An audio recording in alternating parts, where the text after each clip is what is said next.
Sup, you probably noticed that not been a lot of videos uploaded as of late. And there's a reason why. And boy, do I have a heck of a story to tell. It has everything. It has theft. It has police. My mother going to the hospital yet again. This last week has been an absolute nightmare, and it would be a shame for me not to share about it. So try to tell a story that's full of drama, cringe, and potentially make you smile. Because let me tell you, aside from this outfit and this beautiful physics, there's nothing great to smile about. This story starts on Friday the 6th, 3 days before my birthday. My computer been acting up a little bit early in a month, and I decided, hey, maybe I should update some things. Because I gotta be honest, I keep my computer up to date as much as I can, but there were some things that were a little bit old.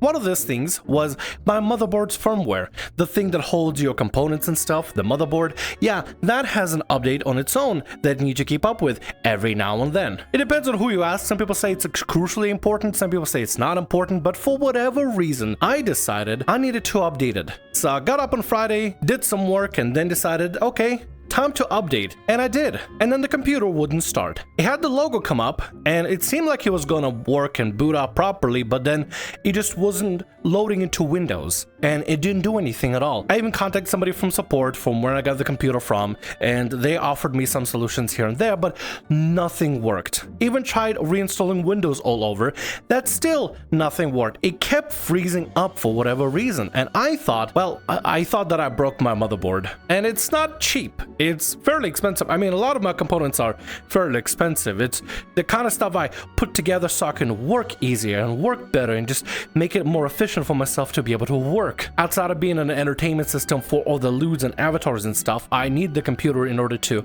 work and make videos and streams and stuff like that. On Saturday the 7th, I started looking up on computer repair services around my area.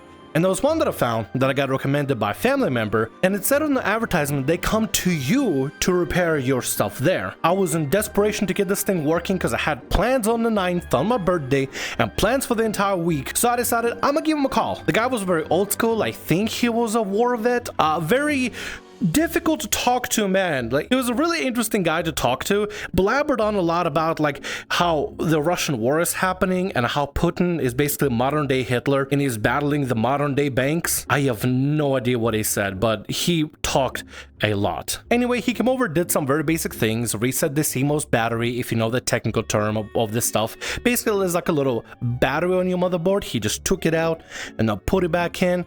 And for whatever reason, I don't know what he's done, but then it wouldn't boot at all. It just wouldn't start whatsoever. And at that point, I kind of thought, this is getting kind of worse because it's just not booting. It used to boot, but now it's not. Maybe there's a bigger issue. Maybe there's something more broken. So here I am with a broken computer, and the guy's here, and he says, okay, I'm gonna go ahead and take it to my shop and try to fix it up, and it should be fixed up by Sunday night, Monday morning. Yeah, I'm gonna miss out the birthday celebration and stuff. That's fine, that's okay. As long as I can get the computer working again, I'll be happy. The only problem is he wanted to take cash. He didn't want to take credit card or debit card or anything like that. He didn't even want to take checks either, and really was adamant about taking cash because supposedly somebody screwed him over before in the past. I should have taken that as a red flag. I really should have thought harder about it. But listen, I was desperate to get the computer working. I needed it to get working because it has my personal files, it has my work files, it has my everything files, it has my life files on it.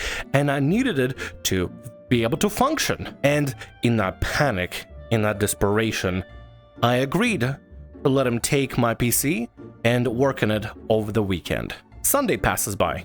No call, no nothing. Monday morning passes by. No call, no nothing. Not even a text. By Monday afternoon, I start calling him and calling. And I mean, I think he's maybe at work. And he said before that he's hard of hearing. So I decide I'll gotta give him a few calls here and there. And then I'll wait. And then call a little bit more. And then I'll wait. Call a little bit more. And then I'll wait. And I keep at it until about 6 p.m. in the evening.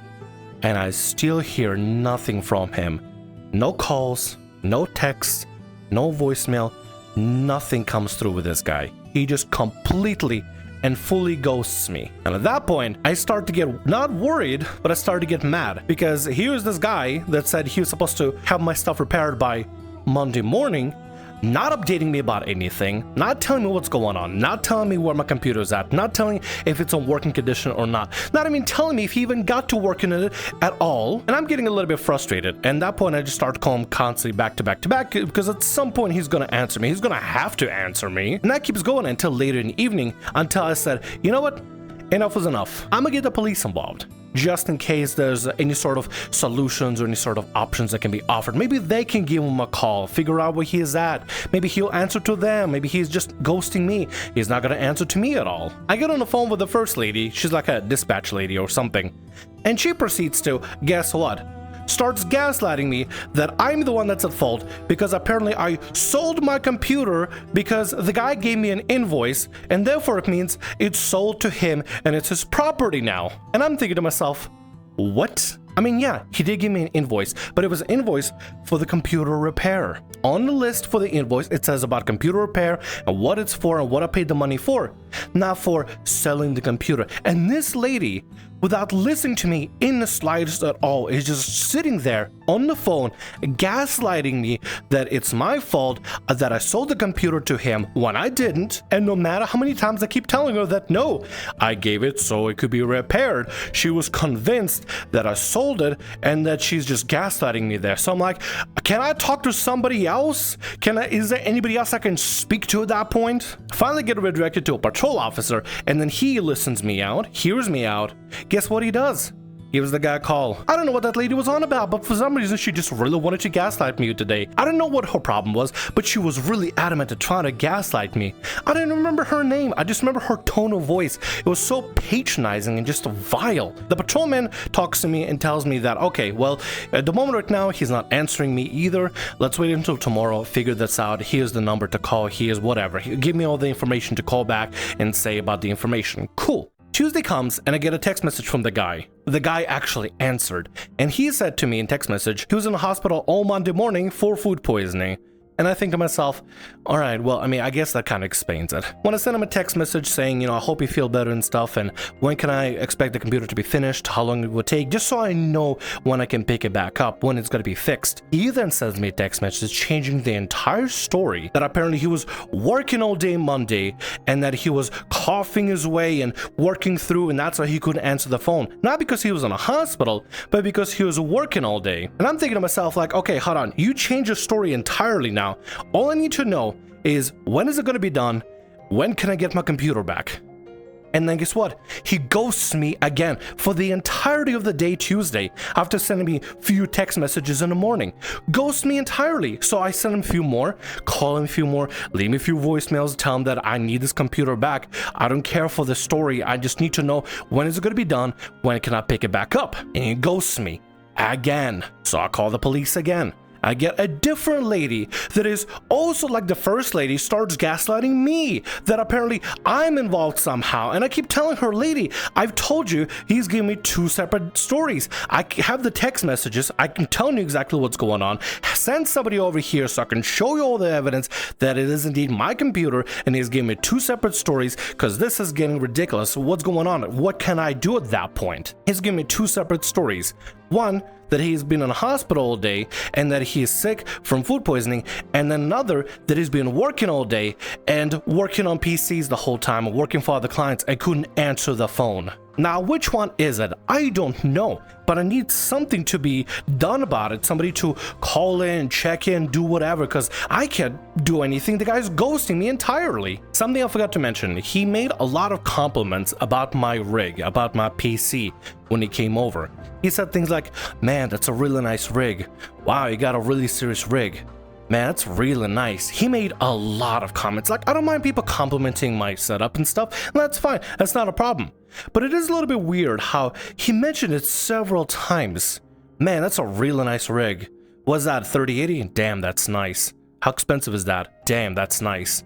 He was making a lot of compliments towards the rig. And I mean, I don't know. To me, probably a red flag should have gone off that maybe I shouldn't trust the guy. I'm so mad at myself that red flags weren't going off because I was just so worried. I just really wanted to get this computer working and stuff, and I just wanted to continue working and doing anything, just making things. I understand I'm foolish, but I'm not foolish enough to just give away the computer as selling it because there's an invoice. The invoice says that it's for repair. The invoice doesn't say that I'm selling the man the computer and stuff. So I don't know if I'm being gaslit by both of the ladies from the police, and no matter how many times I tell her that I didn't consent for him to hold my computer for this long, and I keep mentioning to her that he said Sunday night or Monday morning, and that's why I'm calling, because the man said that he was going to be done by Sunday night or Monday morning. And I mentioned the specific date for Sunday night, Monday morning when I first called on Monday. And for whatever reason, she's going through the notes or whatever. She says, well, you didn't mention Sunday night or Monday morning to anybody else. You're changing your story around. I'm like, what do you mean? I mentioned Sunday night, Monday morning to the first police lady and to the police guy afterwards. I keep repeating Sunday night, Monday morning. I've repeated that, I want to say maybe like 200 times. I don't have a reason to change up the story. I just want to get my computer back. That's all I want. And I don't know why she's being so difficult and so demeaning and gaslighting me. I get another person to talk to, another patrol officer, another guy, and he explained to him the situation all over again. And he finally calls into the business, calls into this guy, and gets no response at all. His work address is also his home address from Google Images and stuff. I can easily tell that, yeah, it's his private property. But if I step on his private property and he turns out to be some lunatic that's actually trying to gaslight me or steal my shit, then I don't want to get shot for no reason. And then he gives me a non-emergency number and says that if you're going to be going to pick up your computer, call this so you can have somebody there, because I don't know the guy. I don't know what kind of things he has. I know my rights. I know the laws. I'm not going to be messing around. I don't want to get shot to get my computer back, but I do want my computer back. Tuesday night, I head on out and try to look for his place. And guess what? His place doesn't exist. I enter the address, I follow the address on GPS, I get to the entrance, and guess what? The entire road, the entire neighborhood of that specific area of my town doesn't exist. It is no more. It went from a nice little townhome area in 2016 to in 2022 being completely brought down, and it's now a dirt lot. So his business address doesn't exist. There's nothing there. It is an empty dirt lot. And now put in a position where I don't know where my computer is at all. Unless he tells me where I can pick it up and his address of work or whatever, then I don't know where it is. I have no idea whatsoever. I called the last guy that I talked to and explained to him the whole situation. And then he says he's going to try to contact the guy again to try to get address out of him. And if he responds to me, then I need to try to get address from him as well. And they can go and come with me in order to make sure that I can pick up my property, my computer, without being shot or something. Because I don't know if the guy has a criminal record. It could be possible. He could be a predator or something. He could actually have some sort of a criminal record. I don't know anything about him. He doesn't exactly state in his rap sheet on his website that, you know, he done all these crimes. He just says what he repairs and stuff. Finally, Wednesday, somehow, I don't know, maybe the other police officer called him or something or talked to him, but somehow he actually calls me and starts basically chastising me for wanting to find where my computer is. So I decide I'm not gonna have it. I'm just gonna keep asking him, where's my computer and when can I go pick it up? At this point, I don't even want the money. I would love to get the money back, but at this point, I don't give a shit about the money. I just want my computer back. I just want to try to solve this and resolve it and get my computer out of his hands and into my own. He keeps saying that, oh, I'm just an impatient, dumb millennial and that I have no compassion. I tell him, you told me 2 separate stories. And guess what? He starts telling me a 3rd story that apparently he got in a wreck all day and he had to sit at home because he got injured. So we got 3 stories now of why he ghosted me for Monday and potentially Tuesday as well. I don't know what's going on. I don't believe the guy at this point. I don't care for his stories. I don't care to hear him bitch and moan at me. I care to know where my computer is. So I just calmly as I can without starting a fight over the phone, where's my computer? Where can I pick it up? Give me address and directions. He keeps going and going, and we kind of going in circles at this point. So I told him, like, listen, I don't need this right now. I don't need you to chastise me or whatever you're doing. I don't need this chastising. I don't need this gaslighting. I don't need anything that you're doing. I don't care. Where's my computer? Where can I pick it up? And directions to the address of where my computer is. I already got the police involved. Finally, at some point, I wear him down, or maybe he just gives up, or maybe he realizes that he can't spin more stories. He can't hold on to this thing. Tells me the directions, how to get there as well. And guess what? It's not the same address that's on his business. It's a completely other place entirely. Actually, funny enough, it's in the same area where a lot of sex Jesus Christ. Wow. I actually just had a realization. He actually lives in an area that is actually very popular for a lot of the predators to live in that same area, like, you know, on registered sex offender list. So honestly, I didn't even Google his name, but I really should have. Maybe maybe there's a weird history with him too. It's an area near the bridge, basically, where it's super cheap, and for whatever reason, sex predators just live in that tiny little area, and I have no idea why or how. Maybe it's just cheap, maybe just tucked away somewhere. I have no idea. Anyway, I finally get the address, I finally get the instructions. I call the non-emergency line, give them my ticket number, they know exactly what to do, tell them exactly the place, they tell me when they're gonna be there, I tell them when I'm heading out, and basically, I'm just waiting for police to arrive. Finally, I arrive to pick up the computer, with police there, to make sure that I'm not getting shot for no reason, and then, guess what? Here's my computer lying on the ground. Just in dirt, covered in leaves and shit. Honestly, it looks the same as he picked it up. He says he soldered some things on the motherboard and tried to fix it and blah blah blah blah. I'm not listening to him. I'm just walking over there, pick up the PC, don't even tell him anything. And I can see him kind of slinking away like Gollum or Smeagol from Lord of the Rings. He looks like the most pathetic man that I've ever seen. I'm pretty sure he thinks that I probably was there to kick his ass. And you know what? Maybe I should have been. But at this point, I just want my computer back. So Wednesday, I bring it to the computer guys that I know that I used to take my other computer to some long time ago. But they moved area, they have a nicer place now, and I took him there and left. I took it there, explained the situation. They told me the quote for like the general thing. They're gonna try to check it out and see what's going on, and said turnaround is 2 days. Thursday morning, they text me and then call me and tell me they found out the issue. Turns out it's my CPU, which is both bad and good. Bad because, well, if the CPU is dead, the CPU is dead. They said that apparently my CPU was just dead on arrival when I first got the computer. It was basically going to be dead regardless of what I did, and it's going to die eventually. It just took a very slow death. But the good thing is, I didn't break the motherboard. I'm thinking it's going to take a whole weekend just to get it fixed up and stuff, right? Friday, they say, oh, the CPU has arrived. You're gonna go ahead and test it out and get it replaced and figure it out. So I'm like, wow, that's what 2 days that I brought it in, 2 days later, and I can already almost pick it up. Cool. I do some errands throughout the day, and then I come back and get a text message. Hey, we're basically done. We've done all the checks, made sure that everything works and everything is fine. Come pick it up. They show me everything they did, everything they fixed up and stuff, and I'm like, wow, okay, yeah, fantastic. Yeah, it runs.